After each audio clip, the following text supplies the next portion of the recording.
Maxi Díaz es, a día de hoy, director de animación en una de las productoras más consolidadas del país, Three Doubles. Sin embargo, su camino hasta aquí no ha sido precisamente corto. Empezó como in-betweener y asistente de animación en los 80 para producciones 2D tales como Babar, Las Patoaventuras, Batman, Winnie the Pooh o Pulgarcita, pasando por algunas de las producciones 3D más taquilleras del país como Tadeo Jones 2 o Atrapa la bandera como director de animación. Estas son solo algunas de las producciones por las que nuestro invitado de hoy ha pasado a lo largo de su carrera, así como diferentes funciones dentro de la industria. Hoy tenemos la suerte de tener a Maxi como invitado en este canal y vamos a aprovechar su extensa y cuidada experiencia para conocer un poquito mejor cómo se percibe a día de hoy la industria de la animación en España y hacia dónde va en los próximos años. Además, también le preguntaremos qué buscan las productoras en los artistas a la hora de contratarlos, así que no os mováis, que seguro que nos dará unos tips súper útiles. Así que sin más dilación, dentro vídeo. Bueno, pues aquí estamos con Maxi Díaz. Muchísimas gracias por acceder a estar aquí con nosotros y compartir toda tu experiencia. ¿Qué tal estás? Bien, muy bien, la verdad que encantado de estar aquí, como dices tú, y compartir mi experiencia, ¿no? Porque yo creo que es importante para toda la gente, sobre todo los que están empezando, tener ahí una opinión, ¿no? Y tener ahí un punto de apoyo para tomar decisiones que son importantes en tu carrera, ¿no? Que te pueden ayudar. Efectivamente, y también como decíamos al principio del vídeo, vamos a hablar también un poquito de cómo está la industria de la animación en España, que como bien sabemos tú empezaste en los 80, es decir, un recorrido muy largo y has podido ver de primera mano esa evolución, ¿no? Cómo ha ido cambiando el tipo de producciones que son distintas, pues ver un poquito también de dónde venimos y a dónde vamos. Correcto, sí, es que yo creo que merece la pena hacer esa pasada por la historia, ¿no? Yo recuerdo que cuando empecé, en la época de los 80, estábamos trabajando, había pequeños estudios, ¿no? de animación que los llevaban gente con experiencia, que se habían ido previamente al extranjero, habían cogido un caché como profesionales y habían montado sus pequeños estudios, como sociedades limitadas, no era mucho más, tenían una media entre 5, a lo mejor 15 personas trabajando con ellos. Estábamos todos trabajando de autónomo, es decir, no existían los contratos, hasta donde yo sé. Entonces, todo el mundo trabajaba de autónomo. ¿Y qué significaba? Pues que si de repente había un parón en el estudio y te quedabas sin trabajo, pues no cobrabas, que si te ponías malo no cobrabas, que, en fin, la situación era toda como muy precaria, ¿no? Lo que pasa es que hubo un giro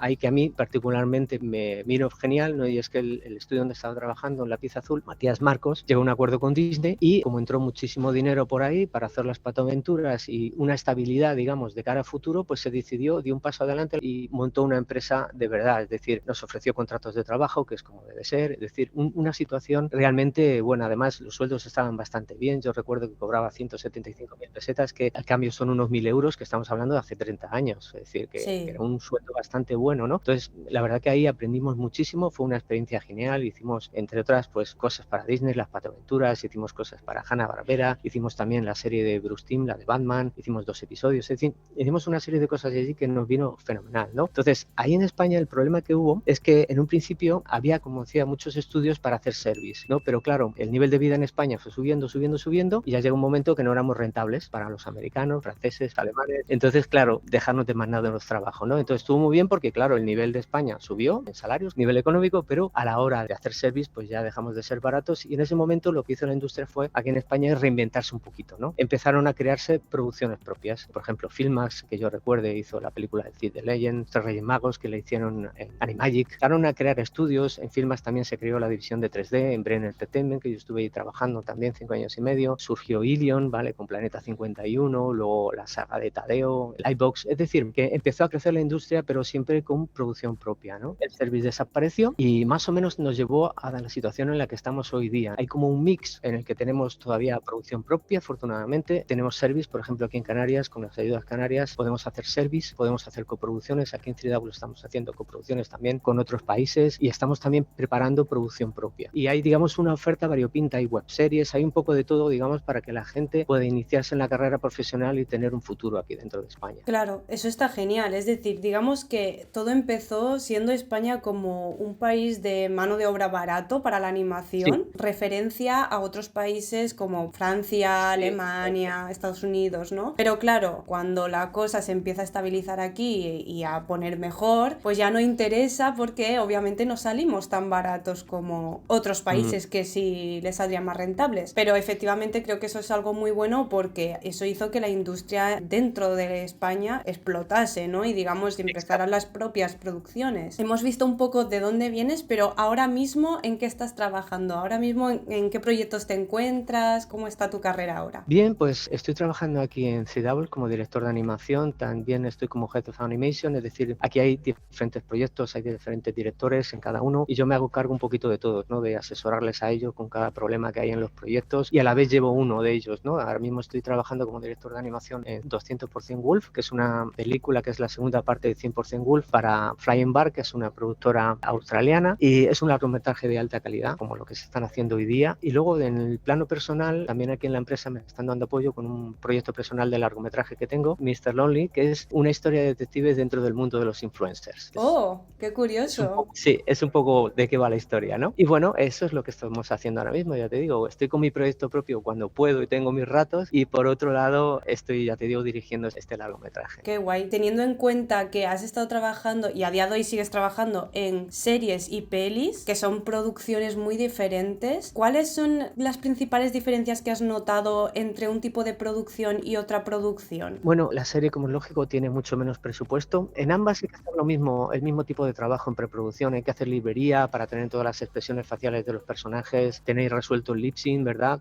De antemano, ciclos de andar, de correr. Ahora, por ejemplo, la peli en la que estamos trabajando es una peli con cuadrúpedos, estamos haciendo ciclos de andar, de trotar, de galopar, un montón de cosas. Tienes que tener todo ese material inicial para poder empezar a trabajar. La diferencia está en que en un largometraje utilizas toda esa librería y todo, digamos, esa preproducción como un pequeño apoyo para poder afrontar el plano, porque lógicamente luego tienes que darle muchos matices y no puedes hacer una animación muy estándar. Y en una serie no, en una serie es Sota, Caballo y Rey. Tú tienes que coger la librería, meterla tal cual y solamente hay unos poquitos planos en los que tienes que hacer, digamos, animaciones más personalizadas, ¿no? Adecuadas a cada plano, ¿no? Entonces al final es un poquito menos creativo. Ese es el problema, porque lógicamente los tiempos de producción son mucho más rápidos, tienes que correr más. Exacto, es como lo que más afecta, ¿no? Al final el tiempo de las series, que es mucho más cortito y más estresante también igual. En cambio en películas, como normalmente pues hay más presupuesto, pues hay más tiempo. Esa es un poco la diferencia. Entonces cada plano en una película no puede haber un plano que parezca que está con ciclos o cosas así. Siempre que metes un ciclo de librería, luego hay que adecuarlo al plano para que no parezca un ciclo y hay que meterle diferencias, hay que meterle cambios de ritmo, una serie de cosas que en una serie no es así. En una serie metes el ciclo tal cual y ya está. Claro, al final es optimizar más los recursos en la serie, ¿no? Y en películas un poco más de creatividad, ¿no? Digamos. Exacto. ¿Y en cuál crees que te sientes más cómodo? Yo creo que también depende del proyecto, ¿no? Hay proyectos que son muy atractivos y a lo mejor como serie en el sentido creativo estás más limitado, pero a lo mejor el proyecto en sí es muy divertido, muy interesante de hacer, ¿no? Pero a mí yo personalmente prefiero hoy día el largometraje. A mí me parece que el trabajar en serie es muy bueno para cualquier profesional. Creo que son cosas por las que hay que pasar. Creo que es bueno haber trabajado en serie y para empezar a trabajar en largometraje creo que es algo interesante, es decir, porque te aporta también muchísimas cosas, ¿no? Rapidez, optimizar tu workflow de trabajo, una serie de cosas creo que son importantes para luego a la hora de trabajar en un largometraje que los tengas ahí de base. Yo creo que es interesante haber pasado por las dos. Yo personalmente hoy día prefiero el largometraje, pero no me arrepiento para nada de haber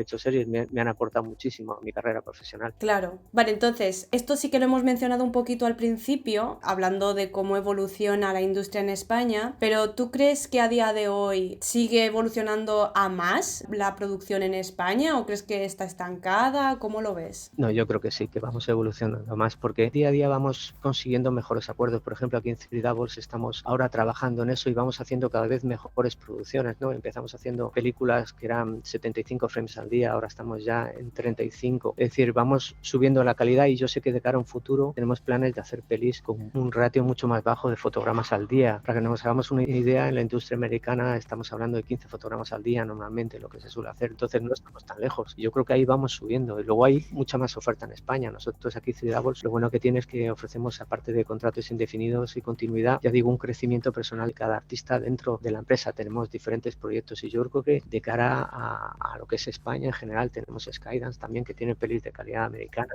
Sé que en Barcelona se ha instalado una empresa, una filial, digamos, de una empresa de UK, hace FX, es decir, al más alto nivel. Es decir, aquí en España España yo creo que empezamos a tener oferta un poco amplia y variada para todo, desde web series, ya digo, a pelis de alta calidad. Yo creo que también con la oferta está creciendo también mucho la demanda. Creo que cada vez hay más gente que quiere dedicarse al mundo de la animación, ya sea como animadores o como riggers o como lighting, lo que sea, ¿no? Cualquier ámbito. ¿Tú crees que la oferta que hay en nuestro país ahora mismo es suficiente como para cubrir tanta demanda o la gente se ve obligada a irse al extranjero o así? Aquí hay dos cosas creo que importantes que tenemos que diferenciar. Hay un problema que yo en todas mis charlas siempre lo aconsejo y es todo el mundo quiere ser animador. Es fantástico, realmente es una parte muy interesante, muy atractiva, pero existen otras áreas también, ¿no? Entonces lo que está ocurriendo hoy día, creo que es el problema, es que casi todo el mundo quiere ir a animación. Entonces hay otras áreas que también son muy bonitas, por ejemplo layout a mí me apasiona, no me dedico a ello, pero si tuviera que hacer, digamos, me dijeran, mira, la animación no existe, ¿qué quieres hacer? Yo iría a layout directamente porque me parece que es la parte creativa de una peli, estás haciendo la realización. Hay el tema, yo sé que es más arduo, pero el tema de rigging, por ejemplo, hace falta mucha gente en rigging, en layout también, hace falta muchos layouters, es decir, hay una serie de áreas que están un poco ahí como olvidadas, que parece que no existen y son necesarias, y el problema que está yéndose todo el mundo al mismo sitio, que es animación mayormente. Entonces yo a toda la gente que está empezando les pediría que se dieran una oportunidad en otras áreas distintas, porque hay mucha carencia en otras áreas, ¿no? Y creo que es muy interesante darse, digamos, esa oportunidad de decir, bueno, a lo mejor animación no es exactamente donde podría tirar, igual me puedo identificar muy bien haciendo layout, ¿no? Y creo que eso es una cuestión. Y luego hay otra cuestión importante que es queremos trabajar en cosas cada vez mejores, ¿no? Eso es lo normal, es decir, empezamos a lo mejor trabajando en una producción que hay que hacer 150 frames al día y queremos terminar lógicamente en una producción que se hagan pues 15 fotogramas al día. Entonces, ¿qué ocurre? Que ahí es donde empezamos a encontrar poquito a poquito el tope, ¿no? Aquí en España tenemos una limitación presupuestaria a la hora de hacer una película, por ejemplo, de animación, un proyecto propio, no se pueden hacer pelis superiores normalmente a los 10 millones de euros. Entonces, eso tiene una limitación, lógicamente, que artística también, ¿no? Entonces, es complicado. Es un poco el problema hablando de producción propia, pero luego hay otras opciones. Por ejemplo, está Skydance, si queremos hacer calidad americana. Nosotros, ya digo, poco a poco estamos ahí subiendo el nivel y vamos acercándonos también un poco a esos porcentajes de fotogramas, ¿no? Diarios. Creo que es eso. O sea, realmente oferta ahí suficiente para que la gente pueda trabajar, pero también tenemos que ser conscientes de que no todo el mundo puede ser animador o animadora. Claro, y de hecho además que no siempre podemos aspirar a trabajar a lo mejor de lo mejor, porque a lo mejor ahora mismo lo que tú necesitas es un contrato indefinido en una producción tranquila y oye, con eso vas tirando, ¿eh? Que al final de todo se aprende. Sí, por supuesto. Hay cosas que yo creo que son importantes a valorar, ¿no? No solamente que ahora lo has mencionado y yo creo que es interesante hablar de ello, porque estamos hablando todo el tiempo del tema artístico, pero existen otras cosas, una vida más allá de lo que es la animación propiamente dicha, ¿no? Entonces, por ejemplo, un contrato indefinido a qué te ayuda, pues a la hora de conseguir un crédito. Si tú estás autónomo trabajando para una producción extranjera, es posible que estés ganando a lo mejor mucho dinero, pero si lo que quieres es el día de mañana tener una vivienda, eso no te ayuda. Hay que mirar también, yo entiendo, por ejemplo, la gente joven a la hora de salir a trabajar al extranjero, pues es una oportunidad muy buena para ellos, pero a partir de ciertas edades llega un momento que tienes familia, que hay otra serie de cosas que pesan muchísimo y no puedes estar con tu familia como si estuvieras trabajando en el mundo del circo. Entonces hay que ir balanceando todo. Hoy día se ha abierto mucho el tema del remoto, que eso ayuda, ¿no? Pero al final hay que ir balanceando todo a la hora de tomar decisiones en tu vida. Entonces, hay que tener muchas más cosas,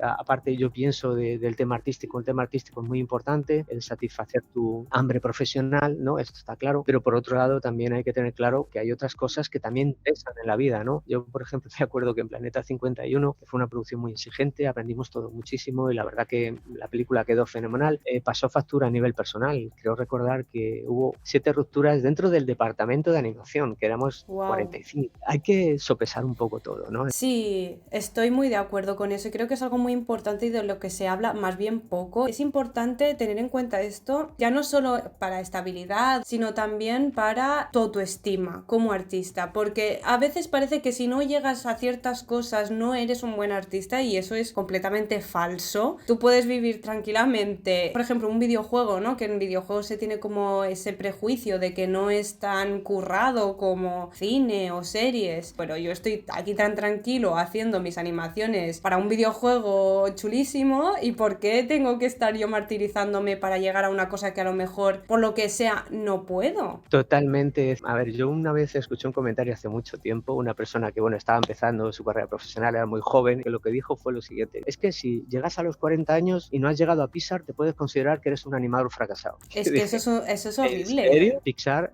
para mucha gente puede ser que sea la meta. La mía no la es. Yo lo tengo muy claro. Yo estoy muy feliz con mi carrera profesional y de hecho yo siempre he luchado por estar en España. Nunca he salido a trabajar en el extranjero porque siempre me ha gustado luchar por la industria que hay aquí, por intentar que vaya lo mejor posible, ¿no? Y al final yo digo, bueno, pues alguien tiene que quedarse, ¿no? Al final, ¿no? Para seguir empujando y seguir ahí intentando abrir la brecha, ¿no? En lo que se pueda. Para mí yo tengo muy claro que siempre pelear por las producciones españolas ha sido, digamos, mi meta, ¿no? Siempre que he intentado, he elegido empresas que son proyectos, es decir, que son proyectos de empresa que empiezan y que van con una proyección de futuro, porque me gusta estar ahí para eso, justamente para empujar, ¿no? Y ayudar un poco con mi experiencia. Siempre he ido escogiendo eso y estoy muy satisfecho con mi carrera profesional y todo lo que he conseguido. A ver, respeto lógicamente todo lo que se hace en Pixar, que son maravillosos, en Disney, en DreamWorks. Evidentemente. Tienen unos proyectos fantásticos, pero yo estoy muy satisfecho aquí también. En realidad yo creo que lo que hay que saber y lo que hay que tener presente como artistas es que no importa dónde termines trabajando, mientras tú hagas un buen trabajo y estés satisfecho con las animaciones que tú sacas y demás, no hace falta martirizarte, estar 24 horas animando para sacar un buen portfolio cada año. No es necesario, en plan, tranquilo, disfruta del camino, porque eso también es muy importante. Eso es. Se aprende un montón en cualquier tipo de producción, ya sean videojuegos, series o películas, y creo que lo que hay que valorar es el estar trabajando, más que en el qué, sino estar dentro de la industria y fluir un poco con esto, ¿no? Y aprender de los leads y de los directores y demás, que eso al final es lo que más te enriquece como profesional. Eso es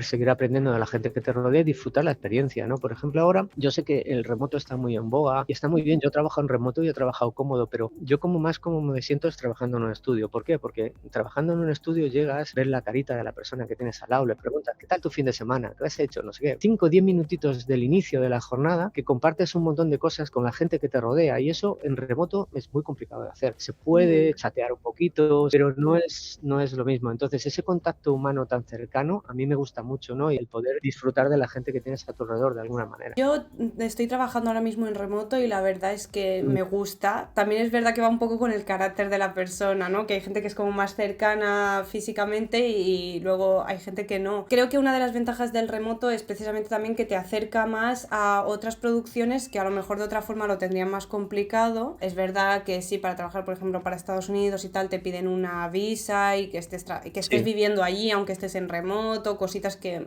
todavía quedan por pulir, pero al final creo que sí que es una pequeña ayudita, ¿no? Para, dices, venga, pues me hace ilusión tantear un poco con París o lo que sea, pero no quiero irme a París, pues mira, aquí sí que tienes una zona horaria mucho más parecida y tal. Evidentemente, presencial tiene la ventaja del calor humano, de tener a los compañeros cerca, también la comunicación a lo mejor es un poquito más ágil, pero pues el remoto tiene lo otro, ¿no? Que no hay distancias al final, entonces eso también está chulo. Volviendo al tema de la oferta y la demanda, precisamente una productora como Three Doubles, que lleva ya tanto tiempo, está bastante consolidada, me refiero, ha contratado a mucha gente, entonces creo que tenéis bastante claro lo que buscáis en un artista, en un animador, concretamente tú que ahora estás como director de animación. ¿Podrías decirnos más o menos cuáles son las claves así para el perfil que vosotros os gusta de un artista? Yo lo que miro mucho es la proyección de futuro del artista, es decir, más que la animación esté muy pulida, además los acting choice, es decir, cómo ha resuelto las cosas, qué ideas tiene, si tiene ideas interesantes, originales, todo ese tipo de cosas es lo que yo miro, ¿no? Más allá de que técnicamente esté la animación bien resuelta o no, porque al final eso son cosas que va a aprender aquí dentro, ¿no? Estamos hablando ya de perfiles más junior. Lógicamente en un perfil senior, ¿no? Aparte de esto del tema creativo, lógicamente veo el acabado del plano, ¿no? Eso es lo que yo suelo mirar en lo que se refiere al tema artístico. Personalmente me da igual que tenga más experiencia o menos experiencia, no es un tema, yo siempre miro la reel, directamente lo primero que hago es pongo la reel y la miro, y después de mirar la reel y analizarla, después veo el currículum. En lo que se refiere a lo demás, nosotros siempre buscamos gente que sea versátil y que esté dispuesto a trabajar en cualquier tipo de proyecto, es decir, aquí ofrecemos contratos indefinidos, lógicamente continuidad, un proyecto se acaba, empieza otro, un proyecto se acaba, empieza otro. ¿Qué pasa? Pues que siempre hay varios proyectos a la vez, ¿no? Funcionando. Entonces yo lo que pido a los artistas es que sean versátiles y que tengan tanto interés en trabajar en un proyecto como en otro. Unas veces te va a tocar trabajar en un proyecto como el que estamos haciendo ahora, que es Wolf, es un proyecto en el que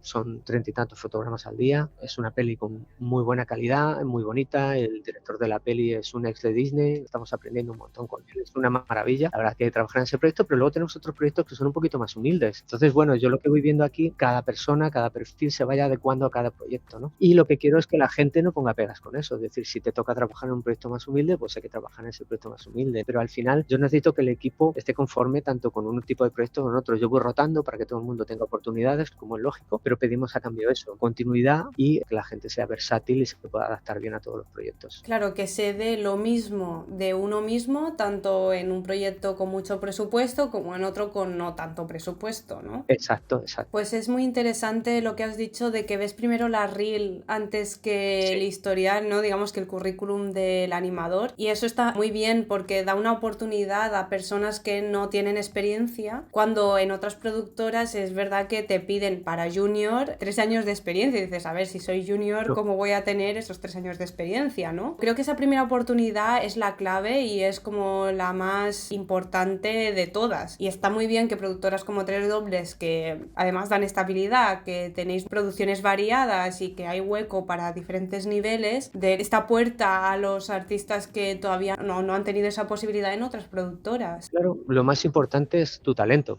El resto, si no has tenido la suerte de tener esa primera experiencia en otro sitio, a mí no me importa. Yo quiero ver gente que realmente tenga ganas, ¿no?, de disfrutar la profesión y de trabajar en diferentes tipos de proyectos. Me he encontrado con gente que, sin tener nada de experiencia, está haciendo planos fantásticos. Volviendo al principio, a cómo empezaste, ¿no?, toda esta trayectoria que llevas, sabemos que empezaste como ayudante de animación de 2D, como in-betweener, y luego pasaste de la 2D a la 3D como animador y supervisor, y a día de hoy te encuentras como director de animador de 3D. Todo este cambio, todo este camino, ¿cómo ha sucedido? ¿Cómo has pasado de asistente a director de animación, además de 2D a 3D? Como que son cosas muy diferentes. Yo creo que en la vida todos son encrucijadas, ¿no? Entonces van surgiendo encrucijadas y tú tomas la decisión, camino de la derecha, de la izquierda, y eso te lleva a un sitio o te lleva a otro. Cuando estaba trabajando en Lightbox, hay gente que a lo mejor piensa que yo en Lightbox entré como director de animación. No fue así. Yo en Lightbox entré como animador senior, estuve 10 meses como animador senior, y un buen día, pues Enrique Gato me invitó a tomar un café y me dijo, Maxi, ¿te parece bien ser el director de animación de Tadeo? Me dijo, piénsatelo. Yo lo pensé y dije, sí,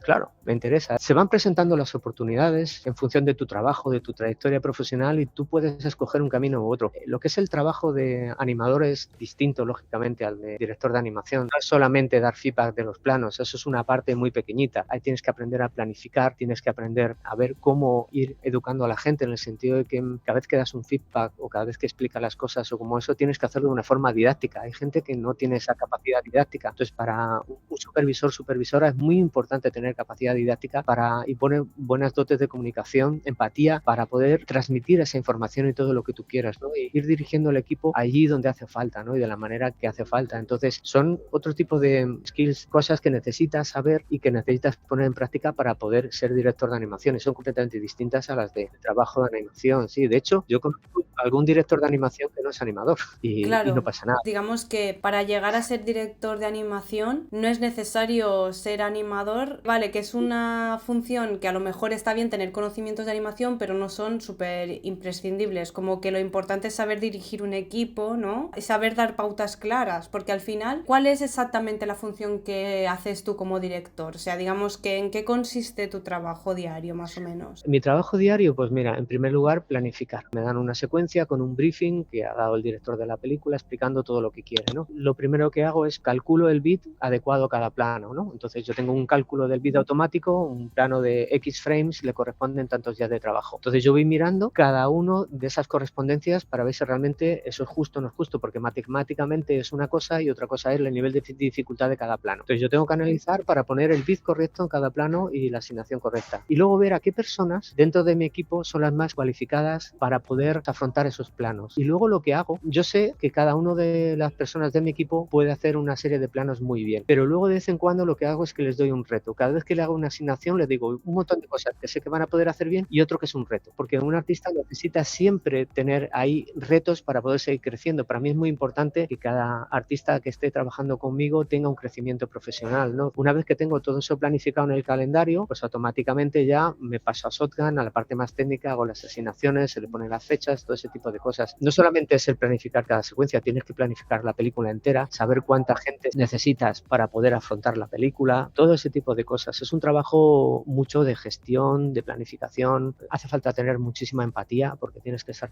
día a día con las personas. Todo el mundo está trabajando un poco al límite, lógicamente, en las producciones, ¿no? Sobre todo cuando estás en el crunch time. Entonces tienes que tener capacidad comunicativa, todo ese tipo de cosas. Entonces eso es más o menos lo que hago en el día a día. Para los que no lo sepan, el Shotgun es el programa, digamos, que haces como toda la organización, el proceso por donde pasa cada plano, ¿no? En qué proceso está, si ya está acabado, qué persona lo tiene, cuándo lo tiene que tener acabado. Y el bit de los planos que has mencionado también es como el tiempo que necesita cada plano para estar acabado, que a lo mejor efectivamente no coincide matemáticamente con la dificultad del plano, porque a lo mejor es un plano de 3 segundos, pero que resulta que son 3 segundos que pasan muchas cosas y necesitas más tiempo para sacarlo adelante de lo que la máquina considera. Jolín, haces una labor súper importante de producción, porque al final, si todo esto está bien cuadrado, salen las cosas mucho antes y mucho mejor. Y digamos que al final la diferencia entre un director de animación y un director de cine al uso, o sea, el director de película, digamos, la diferencia es que el director general de la película es quien planifica lo que pasa en cada plano y cómo pasa, y en cambio el director de animación es el que tiene todas estas órdenes ya dadas, ¿no? Tú ya sabes lo que va a pasar en cada plano y tú te dedicas a gestionarlo para que el trabajo llegue a cada animador, a cada obrero bien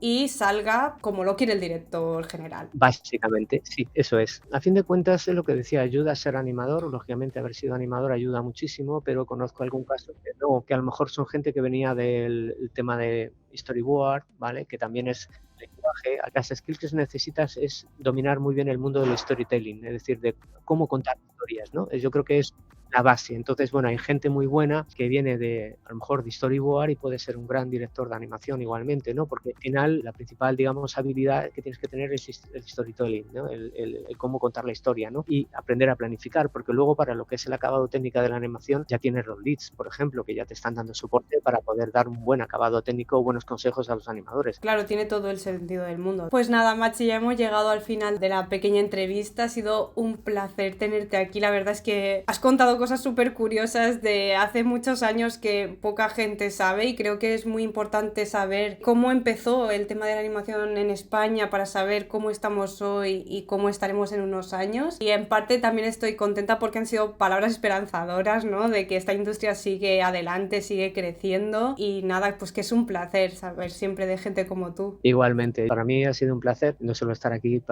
y compartir, digamos, todo lo que tengo aquí arriba, ¿no? Todas mis experiencias que yo espero que le ayuden a mucha gente para, a la hora de dar sus pasos adelante, que lo vayan dando en una dirección que les resulte provechosa y buena. Pues muchas gracias. Hasta pronto. Hasta la vista. Pues hasta aquí la entrevista con Maxi Díaz. Muchísimas gracias a Maxi y a Tres Dobles por prestarse y colaborar con este canal y venir aquí a charlar con nosotros, compartir este rato tan agradable y tan instructivo. Espero que os haya gustado esta entrevista. Para mí es un placer charlar con profesionales de esta talla. Ya sabéis, dejadme en los comentarios vuestra opinión, qué pensáis de lo que hemos hablado, habéis aprendido algo nuevo, os ha servido algún consejo de los que nos ha dado Maxi. Espero que sí, de todo corazón. Y ya lo sabéis, si os ha gustado este vídeo no olvidéis darle like y activar la campanita para estar al tanto de lo próximo que vaya subiendo. Si todavía no estáis suscritos, no olvidéis darle al botón de suscribirse. Es tan sencillo como hacer clic aquí abajo, es gratis y a mí me ayuda mogollón a seguir creando contenido. Por cierto, también me tenéis en redes sociales, especialmente en Instagram, aunque también tengo Twitter y TikTok, y como siempre os las dejo abajo en la cajita de descripción. Soy Escarrufa, animadora 3D, y espero que os haya gustado